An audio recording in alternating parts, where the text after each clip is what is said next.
This week at Warner Bros. Movie World, the Stunt show nears its final days, something is happening with Scooby-Doo Spooky Coaster, and reviewing the new Terrace restaurant.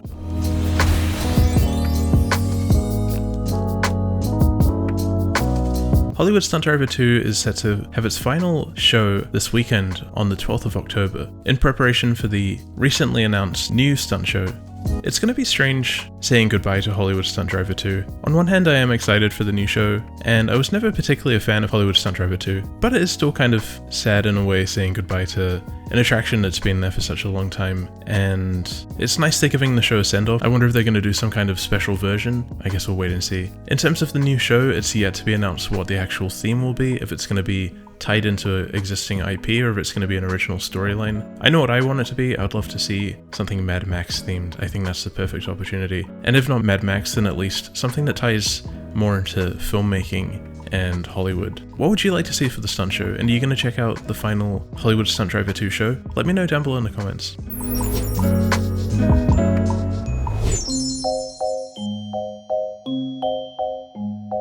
Movie World has been teasing something happening with Scooby-Doo Spooky Coaster. On their Instagram, they posted a picture of the mystery van outside the Scooby-Doo Spooky Coaster building. I wonder what this could mean. I feel like they're likely filming some kind of promotional teaser. If so, it looks like they would have been filming this at nighttime, which is pretty cool. In terms of progress for Scooby-Doo Spooky Coaster, there haven't been many changes in the past few weeks. The ride facade's paint job is now complete as far as I believe, and given we can't see inside the building, it's difficult to tell what's going on. Although, of course, it's meant to be opening in December, so it can't be too long away. I'm very excited for this attraction. I think it's going to be fantastic to have this back at the park again. Are you looking forward to Scooby-Doo Spooky Coaster? Let me know down below in the comments.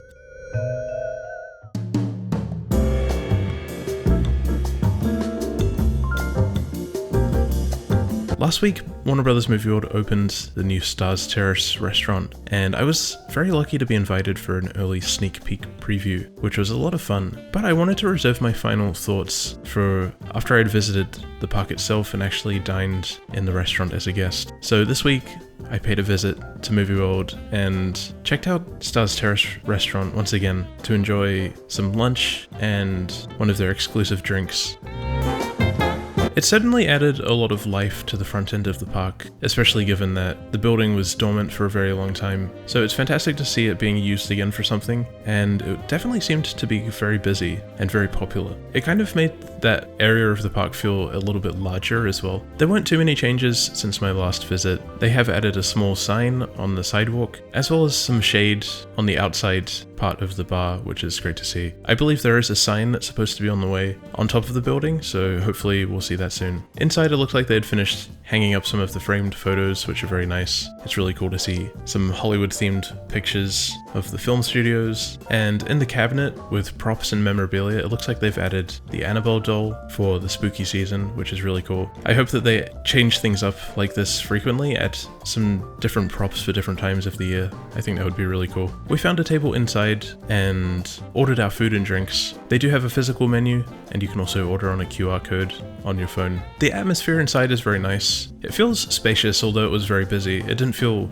cramped or claustrophobic or like there were too many people. I feel like the theming is certainly less obvious when you're sitting down. You really do have to sort of get up and walk around to get a good look at everything. So although it's a nice atmosphere, I don't think I could call it immersive as such. And a large reason for that is because of the music that plays in the restaurant, which is pop music,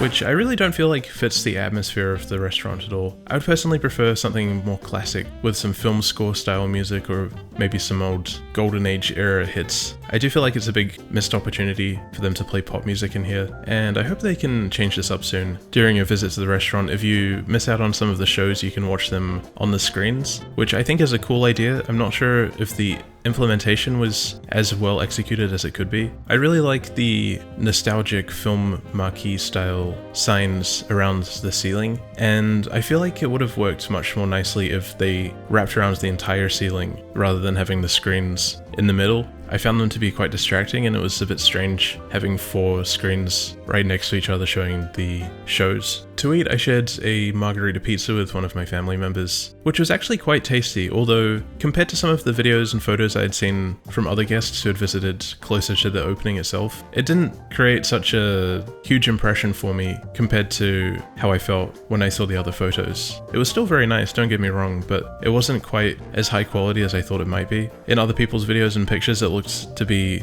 much more of a thick crust and a bit more colorful and fresh looking. I'm not implying this wasn't fresh, but it felt more in line with the quality of the other pizzas I had already tried at Movie World, which again I like well enough, but I wouldn't be in a hurry to have this particular dish again. To drink, I tried one of the dirty sodas, which was very nice. There seems to be quite a trendy drink around the world lately, and I'm actually a big fan. I think it's really cool. I think it's great that they have the logo on the cups, and I'll definitely have this again. It was very nice and refreshing. So what are my thoughts on the Stars Terrace restaurant from a guest perspective? I definitely think it's a good addition to the park. It's still in its early days, so there's certainly room for improvement, but overall I think the amount of life and energy it's brought to the main street area of the park is really fantastic. It's great to have more of a sit-down dining option available at Movie World, because it's usually been quick service style or fast food style, and I found the atmosphere inside the restaurant very nice. It somehow manages to balance the line between feeling very relaxed and a good spot to unwind, while still being integrated into the park itself, with all the windows and open spaces looking out into the park. And it's cool, of course, to see some film history and memorabilia, as well as awesome throwbacks to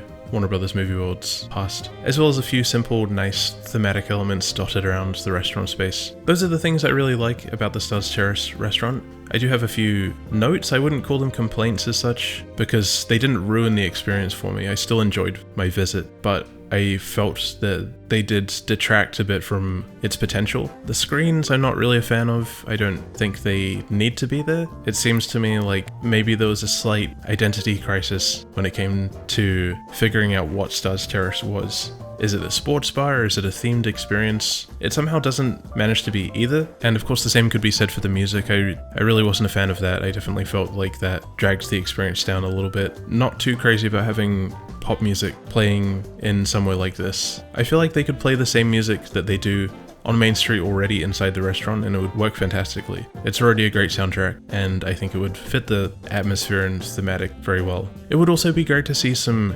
characters interacting in this space, maybe briefly passing through a meet and greet or something. I think that would be really neat. And last but not least, the prices I felt were quite expensive for some of the options, considering what you actually get. I definitely feel like that could be slightly adjusted to be more accessible. Would I recommend visiting the Stars Terrace restaurant? Absolutely, I think you should definitely check it out. Like I said, it's added a lot of life to that space, and it's a great place to sit and enjoy the atmosphere of the park without rushing around and getting caught up in the crowds. What do you think? Do you like the look of the Stars Terrace restaurant? Have you visited already? Let me know down below in the comments.